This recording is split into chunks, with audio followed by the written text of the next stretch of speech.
Alors, regardons un exemple où on utilise le théorème de Bayes pour calculer une quantité d'intérêt. Alors, premièrement, on va faire la mise en scène du problème. Alors, on suppose ici que les symboles plus et moins représentent le résultat d'un test COVID. Le plus, c'est un résultat de test positif, tandis que le moins, c'est un résultat de test négatif. Tandis que le I et le N vont représenter la présence ou l'absence d'infection. Alors, si c'est I, c'est parce qu'on est infecté, tandis que N signale l'absence d'infection. Alors, supposons qu'on sait que la probabilité de recevoir un test positif si on est infecté, c'est 98,1 %, tandis que la probabilité de recevoir un test négatif si on n'est pas infecté, c'est 99,6 %. On va supposer que la probabilité d'être infecté, c'est 5 %. Donc, 5 % de notre population est infectée. Et là, on va se poser la question, quelle est la probabilité d'être infecté si on reçoit un test positif?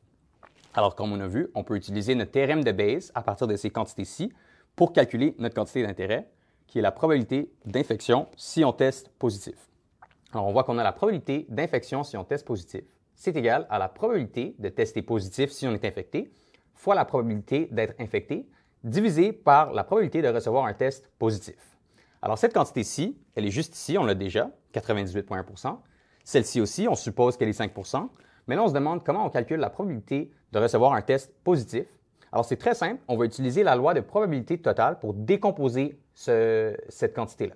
Alors, on peut réécrire ça de la façon suivante. On va réécrire notre formule, qui est la probabilité d'infection si on teste positif est égale à, notre dénominateur ne change pas. On peut juste dire probabilité de positif si on est infecté, fois la probabilité d'infection, divisé par, et là, on doit décomposer cette quantité.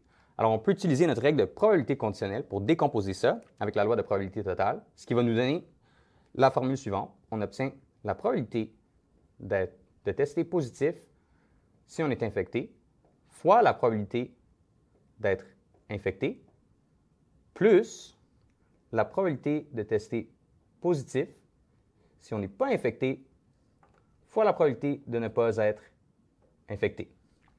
Voilà, à partir de ça, on a tous ces nombres, sauf qu'on peut se demander d'où ça vient ces quantités-là. Alors, celle-là, on la connaît, et celle-là, on la connaît.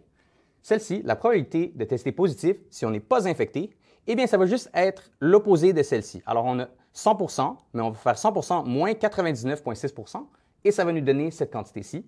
Tandis que la probabilité de ne pas être infecté, bien, si on sait qu'infecté, on a 5 % de chance, alors il y a 95 % de chance qu'on ne soit pas infecté. Alors, à partir de là, on a tous les nombres pour notre formule. On obtient, on peut les insérer.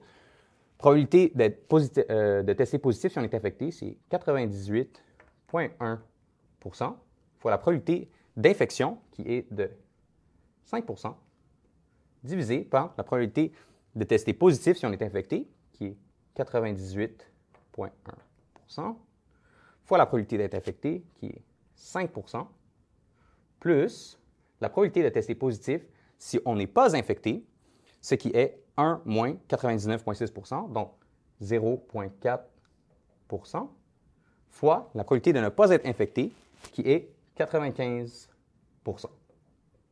Et là, à partir de là, si on calculait ça, on obtiendrait que la probabilité qu'on soit infecté, si on obtient un test positif, un résultat de test positif de COVID, c'est 92,8 % environ.